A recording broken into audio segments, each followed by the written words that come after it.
Gold trusted gold buyers మీరు తాకట్టు పెట్టిన బంగారాన్ని విడిపించి ఈ రోజు ఉన్న మార్కెట్ ధరకు కొనబడను.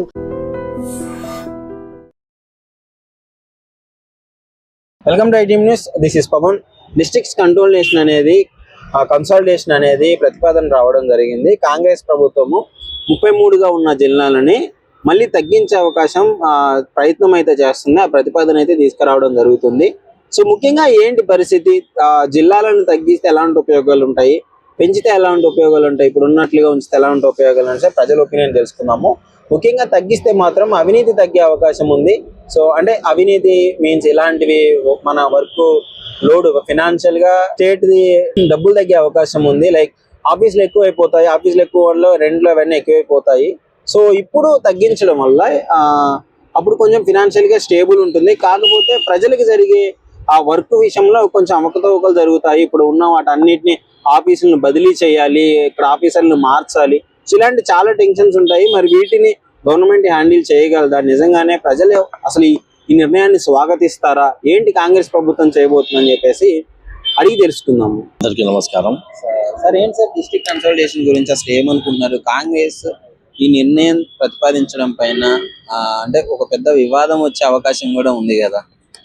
చూడండి, గతంలో కేసీఆర్ 33 జిల్లాలు చేశారు, 33 డిస్ట్రిక్ట్స్. ఇప్పుడు దాన్ని 20 డిస్ట్రిక్ట్స్ చేయాలని, 20 జిల్లాలు చేయాలని కాంగ్రెస్ పార్టీ ప్రభుత్వం ఆలోచనలో ఉంది. తప్పకుండా దాని గురించి మొత్తం సర్వే చేసి పూర్తిగా దాన్ని రిపోర్టు తహసీల్దార్ నుంచి కానివ్వండి, డిస్ట్రిక్ట్ కలెక్టర్ నుంచి కానివ్వండి, ఆ మొత్తం రిపోర్ట్ తీసుకొని, అలాగే మున్సిపాలిటీస్ ఉంటాయి, గ్రామ పంచాయతీ ఉంది, అదేవిధంగా గ్రామంలో మళ్ళీ ఎలా ఉంది అక్కడ కూడా మళ్ళీ వాళ్ళు కూడా సాటిస్ఫై అవ్వాలి. ఆ మొత్తం రిపోర్ట్ మీద బేస్ అయ్యి as per the calculations will go. అంటే దాని area wise what is the area, తర్వాత పాపులేషన్ ఎంత ఉంది, ఆ జనాభా ఎంత ఉంది, అవన్నీ క్యాలిక్యులేషన్స్ చేసుకొని ఆ బేస్ మీద 20 జిల్లాలు చేయాలని మా కాంగ్రెస్ పార్టీ ప్రభుత్వం నిర్ణయం తీసుకోవడం జరిగింది. బేసిక్గా the report it will be finalise. Congress party చేసిన ప్రతి అన్ని కేసీఆర్ గారు చేసినవి మార్చడానికే ప్రయత్నిస్తుంది అని చెప్పేసి కూడా నడుస్తుంది. రివెంజ్ పాలిటిక్స్ జరుగుతున్నాయని అంటున్నారు. ఇప్పుడు కేసీఆర్ గారు 33 జిల్లాలు చేశారు, కానీ అభివృద్ధి శూన్యం ఉంది కదా.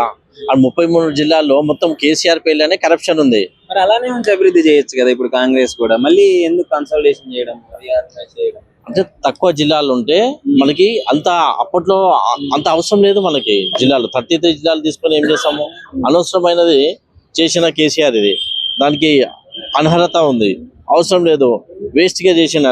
కాబట్టి 20 జిల్లాలు ఉంటే, జిల్లా అంటే ఒకప్పుడు ఎంత ఉండే, ఉమ్మడి ఆంధ్రప్రదేశ్ ఉన్నప్పుడు పెద్దగా ఉండే, ఇప్పుడు మొత్తం చిన్న చిన్న జిల్లాలు చేసినారు.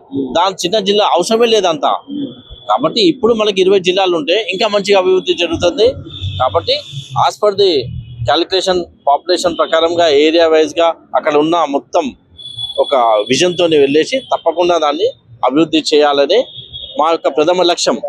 గెలుపు కోసమే కాంగ్రెస్ పార్టీ ఈ విధంగా చేస్తుంది. జిల్లాల్ని రిప్రజెంట్ చేస్తే ఒకవేళ ఇప్పుడు బీఆర్ఎస్ బలంగా ఉన్న పార్టీలోకి కాంగ్రెస్ వాళ్ళు మిక్స్ అవుతారు. సో అప్పుడు ఓటింగ్ ఈక్వల్ అవుతుంది, గెలిచే ఛాన్సెస్ ఎక్కువ ఉంటాయి కాబట్టి చేస్తున్నారు అని అంటున్నారు కదా. లేదండి, ఇప్పుడు గెలుపు ఓటమి అనేది ప్రజల చేతిలో ఉంటుంది. కాంగ్రెస్ పార్టీ సంక్షేమ కార్యక్రమం వల్లనే ఈ రోజు గ్రామ పంచాయతీలో మనకి ఎలక్షన్స్ గెలవడం జరిగింది. కాబట్టి తప్పకుండా కాంగ్రెస్ అంటే పబ్లిక్ కి తెలుసు, గ్రామ్స్ కాంగ్రెస్.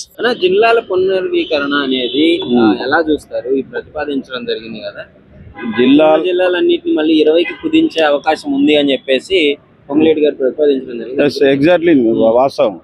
ఎవరికి వాళ్ళ స్వార్థంతో డీసెంట్రలైజేషన్ చేస్తామని చెప్పేసి వాళ్ళ అనుకూలంగా ఒక్కొక్కరు ఏరియాలు పంచుకున్నారు. సిరిసిల్ల ఒకరు, సిద్దిపేట ఒకరు, ఈ రకంగా పంచుకొని పరిపాలన చేశారు. వాళ్ళు ఎవరు అడిగితే వాళ్ళ అవసరానుగుణంగా డీలిమిటేషన్ చేసి మండలాలు చేశారు. కలెక్టర్ ఆఫీసులు ఏ పేదోడికి వైద్యం కావాలి, కానీ ఇంతకుముందుకు కలెక్టర్ ఆఫీసులు లేవా? ఇప్పటికి కూడా గవర్నమెంట్ ఆఫీసులు పురంబోగులు గవర్నమెంట్ ల్యాండ్ చాలా ఉన్నాయి, అక్కడ కట్టుకొని ఇప్పుడు కట్టినటువంటి కలెక్టర్ ఆఫీసులు అన్నీ కూడా జిల్లా కేంద్రంలోనే ఆసుపత్రులు చేస్తే జనాలకు మంచి వైద్యం అంతా తప్ప వీళ్ళు కూర్చొని చేసేది ఏం లేదు. అక్కడ డీసెంట్రలైజేషన్ బయట ఏం నడుస్తుందంటే కాంగ్రెస్ పార్టీ వీక్ ఉన్న వాటన్నిటిని ఇప్పుడు ప్లస్ ఉన్న పాయింట్స్ లో కలిపేసి జిల్లాను పునరుద్ధరిస్తే ఈసారి వచ్చే అవకాశం ఉంటుంది, దానికే ఈ ప్రయత్నాలు అని చెప్పేసి అని అంటున్నారు. వీళ్ళు చేస్తున్న పనులు ఎట్లున్నాయంటే కొమరెల్లి దేవస్థానం ఉన్నది. అది చేర్యాల మండలంలో ఉండే. దాన్ని తీసుకుపోయి సిద్దిపేట జిల్లా చేసుకున్నారు. మద్దూరు మండలం తీసుకుపోయి సిద్దిపేట జిల్లా చేసుకున్నారు. వాళ్ళు జడ్పీ పోవాలంటే హుస్నాబాద్ పోవాలి, ఆర్డీఓ పోవాలంటే గజ్వేల్ పోవాలి. వాళ్ళ పరిస్థితి అసలు చెప్పరానటువంటి వర్ణాతీతంగా ఉంది. సిద్దిపేట జిల్లాలో కలిపినటువంటి ఈ మండలాలు వాళ్ళ అవసరాలకు, వాళ్ళకు ఫామ్ హౌస్ పోవడానికి, వాళ్ళ జిల్లాలకు, వాళ్ళ మండలాలకు ప్రియారిటీ వచ్చే విధంగా చేసేది తప్ప అది ప్రజలకు యోగం అవసరమయ్యేటువంటి విధంగా లేదని మీరేమంటారు? ఇప్పుడు తీసుకున్న డెసిషన్ కి ప్రజలు యాక్సెప్ట్ చేస్తారు అనుకుంటున్నారా? ఎవరు చేయరు. పొంగులేటి గారు చెప్పింది ముమ్మాటికి నిజం. మళ్ళీ కూడా అన్ని కుదించి ఎక్కడెక్కడైతే అవసరాలు ఉంటాయో, ఏ ప్రాంతం అయితే అభివృద్ధి చెందాలో అవే మండలాలు చేసి పరిపాలనకు అనుగుణంగా ఒకే దగ్గర అన్ని శాఖలు వచ్చే విధంగా చూసి మండలాలు ఏర్పాటు చేస్తే బాగుంటుంది అనేటువంటి విషయాన్ని చెప్పారు తప్ప కాంగ్రెస్ పార్టీ ప్రజాపాలన అంటున్నారు. కాకపోతే ఇది కేసీఆర్ మీద రివెంజ్ పాలనలా అనిపిస్తుంది అని అంటున్నారు. కేసీఆర్ గారు చేసిన ప్రతిదీ మార్చే అవకాశం అయితే ఇప్పుడు కాంగ్రెస్ పార్టీలో కనిపిస్తుంది కదా.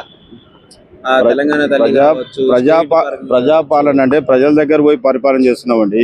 ఆయన లెక్క పోయి ఫామ్ హౌస్లో కూర్చొని చక్రాలు ఇప్పుడు ఫామ్ హౌస్లో కూర్చొని పరిపాలన చేస్తారు. బయట పోయి జనాల దగ్గర పోయి వాళ్ళ బాగోగులు చూస్తే వాళ్ళ పరిస్థితి అనేది తెలుస్తుంది తప్ప ఫామ్ హౌస్ పరిమితమైనటువంటి వాళ్ళకు ప్రజాపాలన కోసం ఏం తెలుస్తుంది? అంటే కేసీఆర్ గారు చేసిన మార్చే ప్రయత్నం జరుగుతుంది కదా. ఇప్పుడు మంచి స్వాగతిస్తారు. ఏ ప్రోగ్రాము మార్చినాం చెప్పండి. ఇప్పుడు ధరణి ఉన్నది, దానికి అన్ని తూట్లు ఓడ్చడం కరెక్ట్ లేదు కాబట్టి దాన్ని మళ్ళీ దాంట్లో ఉన్నటువంటి డిమెరిట్ తీసి మెరిట్స్ విధానంలో పోయి ప్రజలకు అనుగుణంగా వచ్చింది కాబట్టి దానికి మంచి భూభారత్ అని పేరు పెట్టినాం తప్ప అది మంచిగా ఉంటే దాని పేరు ఎందుకు తీస్తారు, దాన్ని మళ్ళా రీమోడల్ ఎందుకు చేస్తాం? కాంగ్రెస్ పార్టీ ఒక నిర్ణయం తీసుకుంది. ఒక విధానం అనేది కాంగ్రెస్ పార్టీకి బేస్ ఉంటుంది. అన్ని ఆలోచిస్తారు. అందులో పార్టీలో చాలా మేధావులు ఉన్నారు కాబట్టి ప్రజలకు ఏది అనుగుణంగా ఉంటుందో దాన్ని చేస్తారు తప్ప మామూలుగా ఏదో ఆషామాషిగా చేయడానికి చెయ్యరు. వాళ్ళు పెద్దలు, కాంగ్రెస్ పెద్దలు చెయ్యరు.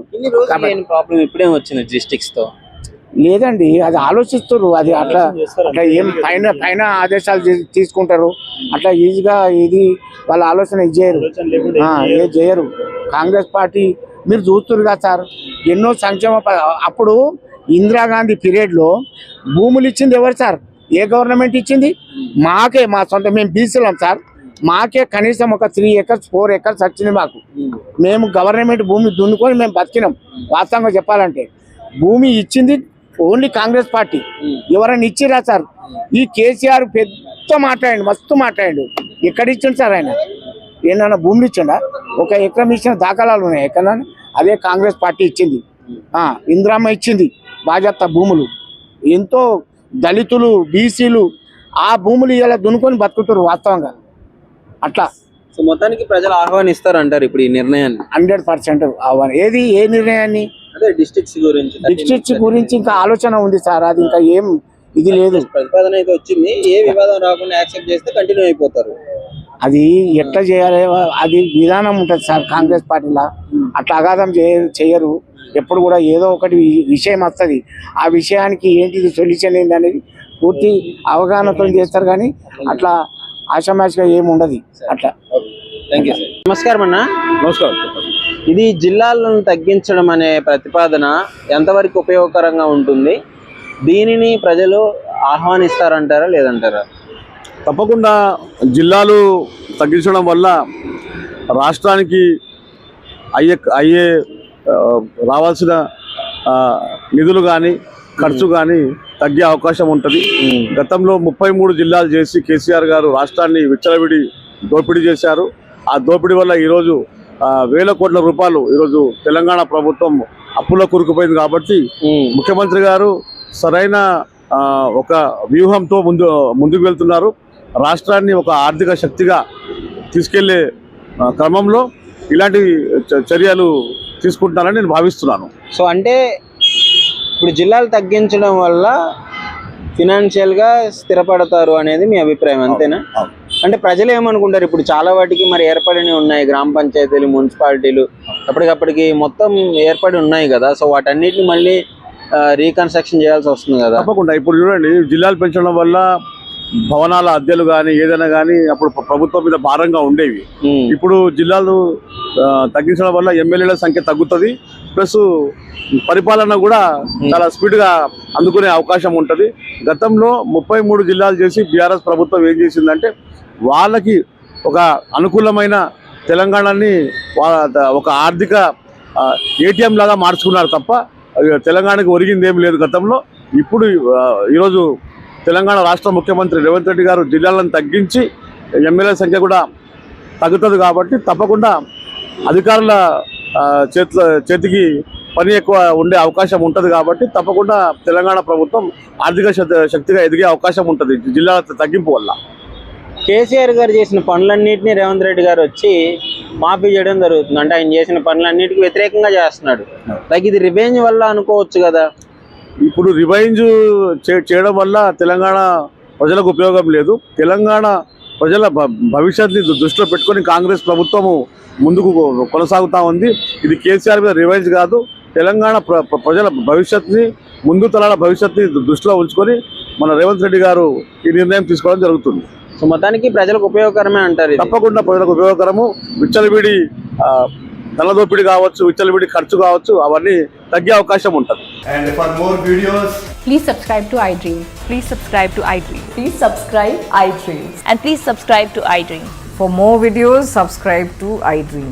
please like, share and subscribe to the channel. Congratulations, iDream. Subscribe to iDream. Subscribe to iDream. So subscribe to iDream Media. iDream ki iDream team andarki huge congratulations. Please subscribe iDream Media. Please subscribe to iDream. Subscribe iDream. Please subscribe to iDream. iDream అంటే నా కళల channel subscribe చేసుకున్న నోరు తిరుగుతలేదు, మీరైతే గంట గుర్తు కొట్టండి. For more such videos, please subscribe to iDream. Subscribe to iDream. Please subscribe to iDream. Please subscribe iDream Media. Please do subscribe to iDream. Please subscribe to iDream Media. For best entertainment and information, please subscribe iDream. And don't forget to subscribe to iDream.